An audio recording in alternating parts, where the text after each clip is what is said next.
Pattern को आपको ध्यान से समझना पड़ेगा। ये बदलाव है एसएससी में जो पिछले कई साल से हम ऑब्जर्व कर पा रहे हैं। क्या आप जरा सोचिए, टीजीएल 2023 का पेपर, प्री का पेपर मेरे भाई 39 शिफ्टों में हुआ था, 39 शिफ्ट्स में, और उस पेपर के अंदर एक एक शिफ्ट में दो दो सवाल डाल दिए गए टाइम एंड वर्क के। ऐसा लगा कि एसएससी ने 2023 के प्री में सिलेबस में मैथ लिखा ही क्यों था, सीधा टाइम एंड वर्क ही लिख देती अगर हर शिफ्ट में दो दो तीन तीन सवाल टाइम एंड वर्क के आने हैं।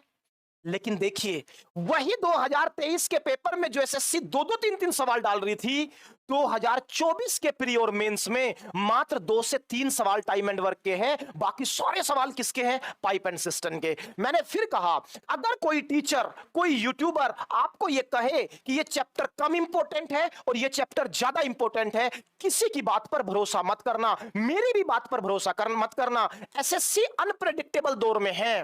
कभी सीआई को छोड़ के एसआई से सारे सवाल पूछ ले रही है, कभी टाइम एंड वर्क को छोड़ के पाइप एंड सिस्टम से सारे सवाल पूछ ले रही है, और जीएस में तो मेरे भाई बात ही मत करो। डीजे वाले बाबू मेरा गाना बजा दो, इस गाने के थ्रू डेब्यू किसने किया? अरे मेरे भाई, बेशर्मी की हदें पार हो गई। जीएस पूछनी थी और डीजे वाले बाबू मेरा गाना बजा दो पूछा जा रहा है। क्या ये बेशर्मी की हदें नहीं है? अगर गाने ही पूछ लेने हैं तो कहां तक एसएससी जाएगी? हनी सिंह ने तो कई श्रेणियों के गाने गाए हैं, उनको कौन याद रखेगा? तो ये बेशर्मी की बात है। जीएस में जीएस पूछिए, हदें पार मत करिए। ये एसएससी के लिए भी एक हिदायत होनी चाहिए जो शायद उसने पार कर दी।